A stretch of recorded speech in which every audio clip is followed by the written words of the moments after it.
अगर आप 16 सोमवार का व्रत रखते हैं या रखने की सोच रहे हैं तो ये वीडियो आपके लिए बेहद ज़रूरी है, क्योंकि आज मैं आपको बताऊंगी 16 सोमवार क्यों किया जाता है, किसके लिए किया जाता है, इसके फ़ायदे क्या हैं, क्या खाना चाहिए और क्या नहीं, नियम क्या हैं, दान क्या करना चाहिए, उद्यापन पारण कैसे करें और इसकी पूरी सच्ची कथा।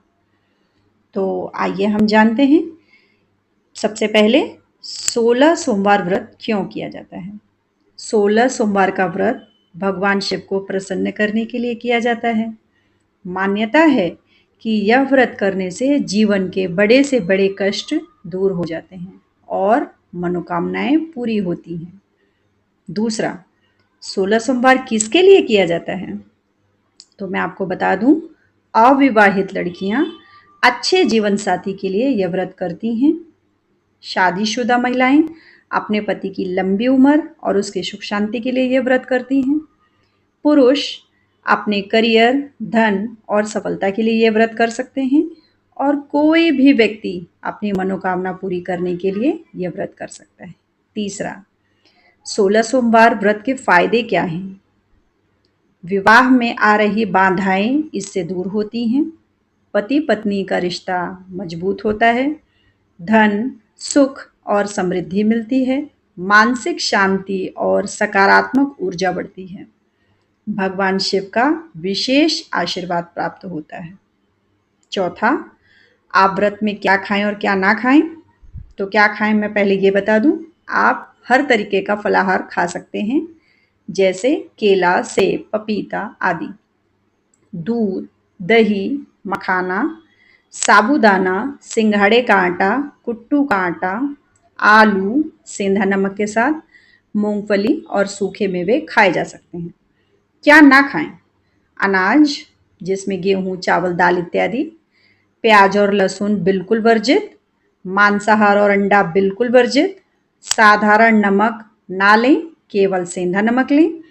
तामसिक और ज़्यादा मसालेदार भोजन भी सोमवार के व्रत में नहीं किया जाता। पांचवा, 16 सोमवार व्रत के नियम क्या हैं? सुबह जल्दी उठकर स्नान करें, साफ कपड़े पहने, हो सके तो सफ़ेद या हल्के रंग के पहने। भगवान शिव को जल, बेलपत्र, धतूरा अर्पित करें, पूजा करें। पूरा दिन उपवास रहें, फलाहार लें। शिव मंत्र ओम नमः शिवाय का जाप करें। शाम को कथा सुने या पढ़ें। व्रत के दौरान झूठ, क्रोध और नकारात्मक विचारों से दूर रहें। छठवां, व्रत में क्या दान करना चाहिए? सफेद वस्त्र, चावल, दही, दूध, शक्कर, शिव मंदिर में प्रसाद जैसे लड्डू या खीर आप दान दे सकते हैं। दान हमेशा अपनी श्रद्धा और अपनी क्षमता के अनुसार करना चाहिए। सातवां, 16 सोमवार का उद्यापन कैसे करें? जब आपके 16 सोमवार पूरे हो जाएं, तो 17वें सोमवार को व्रत का उद्यापन करना बहुत ज़रूरी माना जाता है। उस दिन भगवान शिव की विशेष पूजा करें। शिवलिंग पर जल, दूध, बेलपत्र अर्पित करें। 16 सोमवार की कथा पढ़ें या सुने। भगवान शिव को खीर, लड्डू, हलवा इसका भोग लगाएं। कम से कम 5, 7 या 11 लोगों को भोजन कराएं। ब्राह्मण या जरूरतमंद को दान दक्षिणा दें।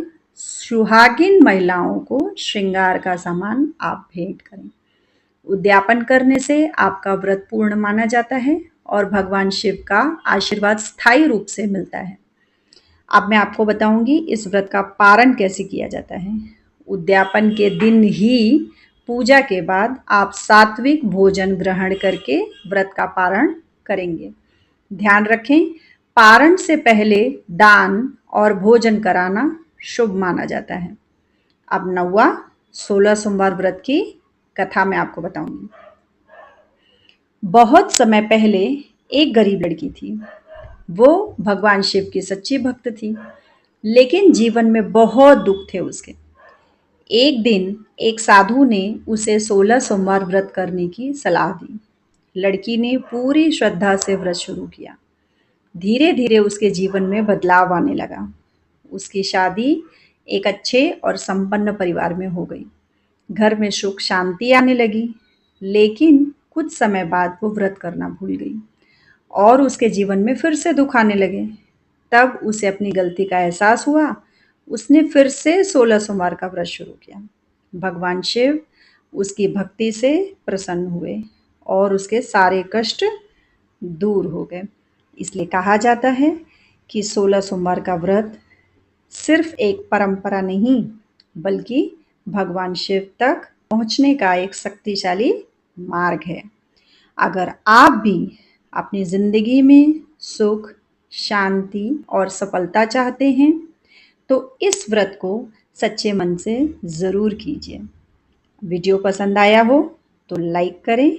ऐसे धार्मिक ज्ञान के लिए अर्थ विराम को सब्सक्राइब ज़रूर करें। धन्यवाद।